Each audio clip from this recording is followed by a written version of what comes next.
यहाँ पे तुम्हारा दो जो सवाल था पिछले बार डिविडेंड हाँ यील्ड के बारे में और वो फ्यूचर वैल्यू के बारे में, उसका दो है। कल ईपीएस का जो है कंप्लीट कर देंगे, बाकी तुम पढ़ते रहना, ठीक है। ओके। हाँ यस।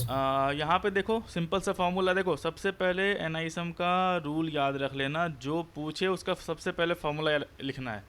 अगर इसमें चूक गए तो फिर दिक्कत है, वो तुमको सीट देंगे, एक सीट देंगे रफ के लिए, उसमें तुम्हारा हो जाएगा, अगर नहीं तो दो सीट भी मांग सकते हो एक्स्ट्रा, उसमें दिक्कत नहीं है। यहाँ पे देखो तुम्हारा डिविडेंड यील्ड निकालने के लिए बोला जाएगा, या फिर तुमको बोला जाएगा डिविडेंड पर शेयर कितना है, या फिर बोला जाएगा तुमको करंट प्राइस कितना है, लेकिन तीनों का तीनों इसी सेम फार्मूला से निकलने वाला है।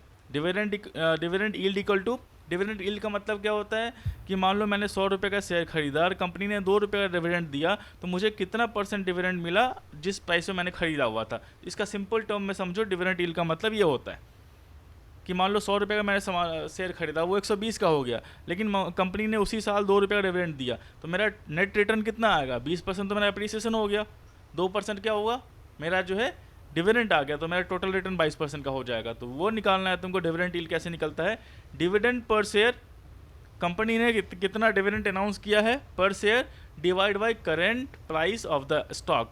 करंट प्राइस का मतलब ये नहीं कि मार्केट प्राइस हो, और वहाँ पे सवाल देख लेना मार्केट प्राइस पे पूछ रहा है तो मार्केट प्राइस होना चाहिए, नहीं तो current price of the stock का मतलब यहाँ पे ये है कि तुमने जिस प्राइस पे खरीदा था। डिविडेंड यील्ड का मतलब क्या हुआ कि मैंने किस प्राइस पे एसेट खरीदा था और मुझे डिविडेंड कितना मिला। तो यहाँ पे current price of the stock, वहाँ पे देख लेना कहीं सवाल दे देगा तुमको कि मतलब तुमने लास्ट ईयर इस प्राइस पे तुमने स्टॉक खरीदा है, और क्या बोलते हैं तुम्हारा जो इस ईयर के एंड का प्राइस है वो कुछ और है, तो तुम्हारा डिविडेंड यील्ड कितना बन रहा है। तो जाहिर सी बात है तुम जिस प्राइस पे स्टॉक खरीदे होगे वही तुम्हारा, उसी पे तुम डिविडेंड यील्ड निकालोगे, तो ये चीज़ ध्यान रख लेना। अब यहाँ पे पहला सवाल है तुम्हारा, बनाओ सवाल। A stock ABC is trading at 35 and has a dividend yield of 2.35%. What was the last dividend payout? Company ने लास्ट डिविडेंड पे आउट क्या किया था, मुझे बताओ। Eighty two point two five. Simple बताओ, सबसे पहले मैंने क्या बोला करने के लिए, सबसे पहले मैंने एग्जाम में क्या बोला करने के लिए, सबसे पहले डिविडेंड पे आउट, नहीं, लास्ट डिविडेंड पे नहीं आउट करना है। वो बात की बात है, सबसे पहले मैंने क्या बोला है, फॉर्मूला लिखना है, फॉर्मूला लिखना है। फॉर्मूला क्या बोल रहा है, dividend dividend per yield dividend yield equal to dividend per share, is equal to dividend per share divide divided by current price of of the stock. Stock. Current price of the stock कितना है, 35 32 35 sorry 35। Dividend yield कितना है, 2.35 2.35। क्या है ये, percent है, ध्यान रखना। Dividend dividend yield. यील्ड जो है परसेंट के टर्म में होता है वो, ठीक है। तो what was the last dividend pay out, हाँ तुमने 35 को मल्टीप्लाई कर दिया है किससे, 2.35 से, ये कितना, 2.35 हाँ ये कितना आ रहा है, 82 में से आ रहा है। इस तरीके से फाइंड आउट करता हूँ। बताओ कैसे होगा।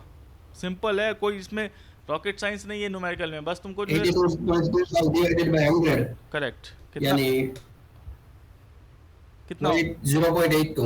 करेक्ट, 0.822। सिंपल सी फॉर्मूला, सिंपल यहाँ पे पूछ रहा है तुमको डिविडेंड पर शेयर निकालने के लिए। डिविडेंड यील्ड दे रखा है लेकिन यहाँ पे 2.35%, यहाँ पे देखो वहाँ पे 82 भी ऑप्शन में होगा, वो ध्यान रखना।